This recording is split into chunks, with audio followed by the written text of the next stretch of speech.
I thought this was still kind of the most dominant defensive performance that I've seen. I think for a number 2 overall pick, this is everything you want.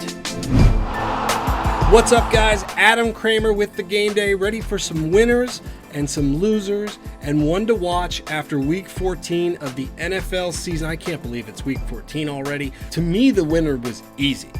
As I'm watching Sunday, it really stood out, and that was Chase Young. And then the more I thought about it, it's not just Chase Young, but it's also that Washington defense. Washington beats the 49ers 23-15. They've got it going. They've got it going, and we'll talk about them. Let's talk about Chase Young first. His day: 6 tackles, a sack, 2 QB hits, tackle for loss, 2 batted passes, a forced fumble. He hits so hard, by the way, those forced fumbles. He's been just absolutely everywhere. A fumble recovery and a touchdown. Now, if you have not seen the touchdown, you should go watch it. He is a big man. He's a big end. Athletic, obviously, but a massive human being. Kind of palmed the ball with one hand, had that kind of Jadeveon Clowney where just kind of the ball's just like suction cup to his hand, and then runs it down the sideline into the end zone. Athletically, it's pretty scary. Another thing about Young, I feel like he's gotten a bit of a knock because the statistics haven't been as jaw-dropping as maybe some of the other ends. Now with 5.5 sacks, 3 forced fumbles, 2 fumble recoveries. Every time I've watched him, he's been an absolute disruptor, right? And so we fall in love statistically sometimes with these players, and there's some guys with more sacks. I mean, there's a player with 5 sacks. And yet I thought this was still kind of the most dominant defensive performance that I've seen. I think for a number 2 overall pick, this is everything you want. 16.5 sacks for Ohio State his senior year, a rookie this year. And really kind of the voice, the heartbeat of a really good defense. We talk about Washington overall. They've won 4 in a row. They've had 3 road games in that time, coming off a huge win against Pittsburgh, gave Pittsburgh their first L of the year, and they've only allowed 57 points in their past 4 games, an average of 14.25 for you math fans per game. Really impressive.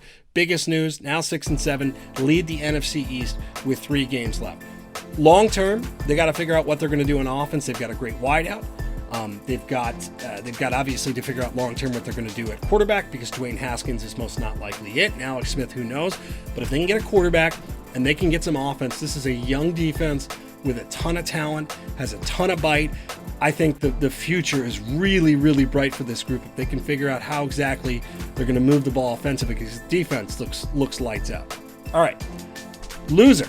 It's an interesting loser, right? I always like to be creative. I don't want to just do like loser, this team stinks, this player stunk. Could do Dan Bailey. That's rough. That was a rough kicking day. No. We're going to do anyone who's bet on the Kansas City Chiefs. That is not just a 1-week loser. If you've bet on the Chiefs the previous 5 weeks, you have been a loser in all 5 of those weeks. So let me explain. Kansas City Chiefs beat the Miami Dolphins 33-27. They were a 7-point favorite. They won the NFC West. Congratulations, but they did not cover against the Dolphins. They're 12-1 on the year. This is a mix of good and bad, by the way. From a non-Vegas standpoint, all of this is great. You win the AFC West, you're 12-1, but you don't cover. And this is a place that likes to talk about covering. Now let's start specifically with this Dolphins game because this was kind of a gross beat. Bad beat, gross beat, unfortunate. If you bet the Chiefs, you're feeling good. It's the middle of the 3rd quarter, okay? You are up by 20 points. You did not have a great start to this game. Mahomes threw a couple of picks. Dolphins got out to an early lead. Then Kansas City kind of grinded back into it. Travis Kelce is just continuously just amazes me with his video game numbers. Just shaping up to be a GOAT tight end. I digress. Kansas City turns it on.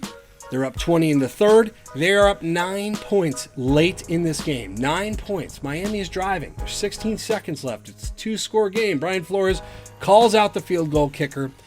He drills it. They go up 6, or the deficit 6, I should say.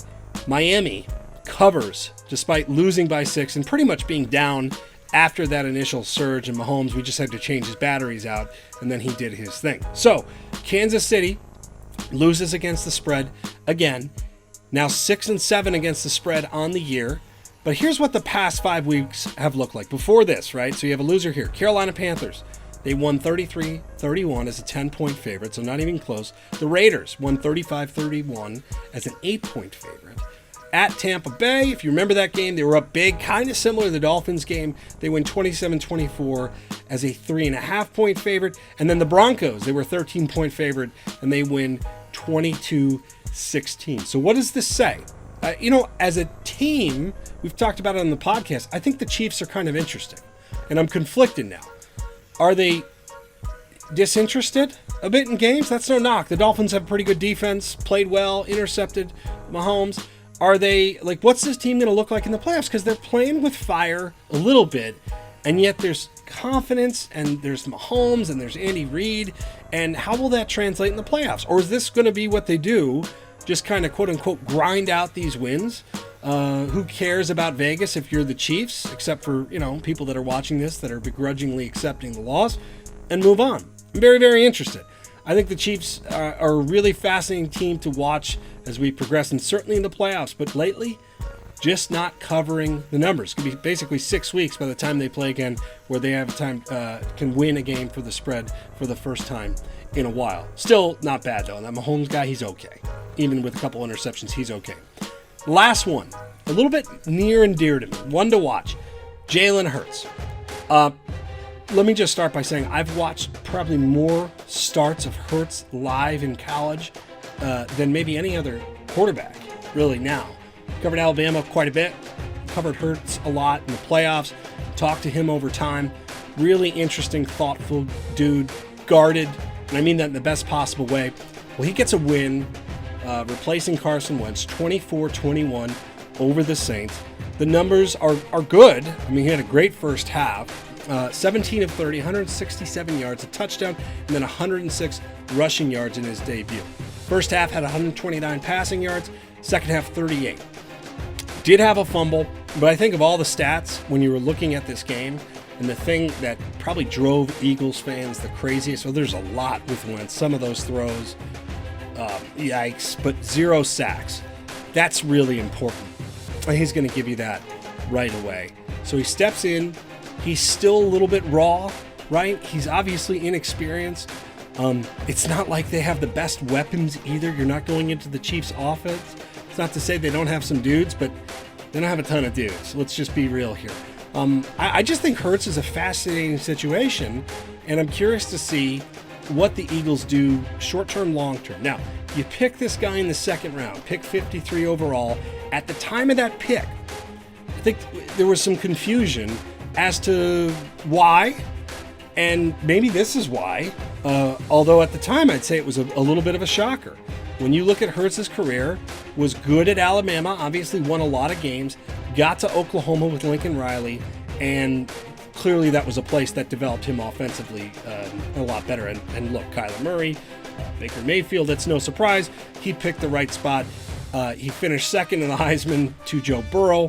He scored a ton of touchdowns, 52 his senior year, and ended up getting picked, I think, a little bit higher than people thought, but good on him. So here's the reality, though. So short term, you have to play him, I assume, although who knows with the Eagles. But the guy just won a game. You're going to want to see what you have.